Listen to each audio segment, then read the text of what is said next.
अस्सलाम वालेकुम, मैं उसर अलीम हाज़िर हूँ एक नई वीडियो के साथ। वक्त क्या है और वक्त की अहमियत क्या है और हम किस तरह से अपने वक्त को फजूल बातों में ज़ाया करते हैं। इस तनाजुर में एक कहानी सुनिए। चीते और गधे में एक बहस छिड़ गई कि घास का रंग कैसा होता है। चीता कहने लगा कि घास का रंग हरा होता है, जबकि गधा इस बात पर बज़िद था कि घास का रंग नीला होता है। दोनों के दरमियान बहस चलती गई और बहस तकरार इस हद तक बढ़ गई कि दोनों गुस्से में आ गए। फिर फैसला हुआ कि किसी तीसरी क़ुव्वत के पास चला जाए। तीसरी क़ुव्वत यानी कि जंगल का बादशाह शेर। दोनों जंगल के बादशाह शेर के दरबार में हाजिर हुए तो शेर अपने तख्त पर बैठा हुआ था। गधे ने चिल्ला चिल्ला कर बादशाह से कहा कि बादशाह सलामत, मैं चीते से कह रहा हूँ कि घास का रंग नीला होता है, लेकिन ये मेरी बात नहीं मान रहा। जब शेर ने यह बात सुनी तो उसने कहा कि तुम बिल्कुल ठीक कह रहे हो, घास का रंग नीला होता है। ये बात सुनने के बाद गधे के चेहरे पर खुशी के आसार नुमाया हो गए।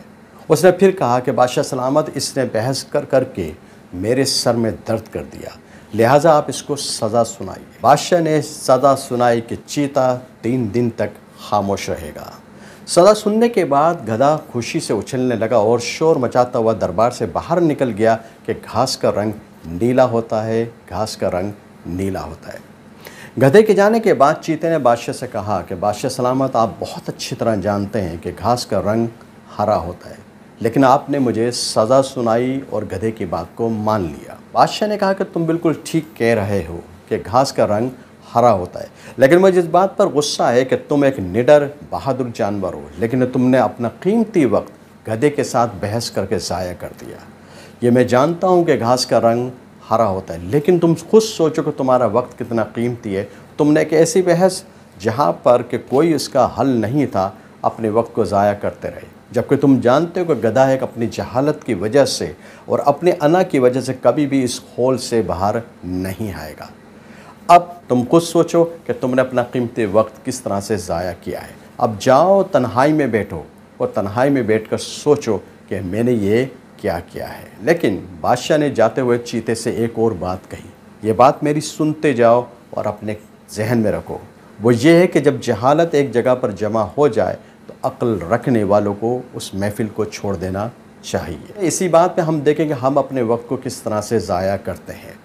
जब भी टीवी को ऑन करें तो उसमें एक बेनतीजा बहस चल रही होती है। टीवी टॉक शोज़ जो कि एक बार टेलीकास्ट होने के बाद 3-3, 4-4 मरतबा रीटेलीकास्ट होते हैं। प्रोग्राम्स देखने के बाद हमें एहसास होता है कि जैसे हमारे मुल्क में एक अफरा तफरी मची हुई है, जबकि ये टीवी एंकर्स जो कि प्रो पॉलिटिकल पार्टीज़ हैं, खामोशी के साथ अपनी सियासी वाबस्तगी का इजहार अपने अल्फाज की शक्ल में करते हैं। उनके प्रोग्राम देखने के बाद मासूम इंसान वही बात लेकर अपने दोस्तों की महफिल में या अपने रिश्तेदारों में चले जाते हैं और उन्हीं नैरेटिव्स को सुनने के बाद बहस करना शुरू कर देते हैं और फिर अपने कीमती वक्त को ज़ाया करते हैं। क्या आपने कभी ऐसा टीवी टॉक शो देखा है जो कि प्रोग्राम के आखिर में नतीजा देके ख़त्म हुआ है? यकीनन ऐसा कभी नहीं हुआ। एक लाहासिल बेनतीजा गुफ्तगू जिसका कोई नतीजा नहीं है। लेकिन हमारा वक्त कितना कीमती है और हम क्या कर रहे हैं। दुनिया कहाँ से कहाँ चली गई, लेकिन हम 72 साल में वहीं के वहीं खड़े हुए हैं।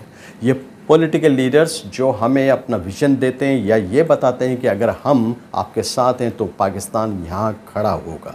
अगर इन्हीं पॉलिटिकल पार्टीज़ के लीडर से पूछा जाए कि तुम 30-40 साल से पाकिस्तान पर हुकूमत कर रहे हो, कभी हुकूमत में और कभी अपोजिशन में, लेकिन पाकिस्तानी कौम किस तरफ है? आज डॉलर का प्राइस क्या है तो पेट्रोल का प्राइस क्या है, जो कि कंट्रोल से बाहर है। हम बार बार IMF के पास जा रहे हैं, लेकिन कोई नतीजा नहीं निकल रहा। पाकिस्तान तरक्की की राह पर कैसे जाएगा, पाकिस्तान कैसे नहीं जाएगा, ये नौजवान नस्ल को सोचना है। अगर हम इन्हीं टॉक शोज़ को देखते रहें और ऐसी फजूल बहस का हिस्सा बनते रहे तो यकीन जानिए हम कभी भी इनफरादी हैसियत में या इज्तिमाई हैसियत में तरक्की नहीं कर सकेंगे।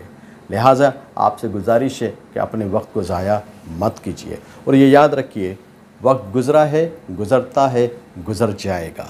वक्त गुज़रा है, गुज़रता है, गुज़र जाएगा। साज़े इमरोज़ का हर तार बिखर जाएगा। वीडियो पसंद आई है तो लाइक कीजिए, शेयर कीजिए और चैनल को सब्सक्राइब कीजिए।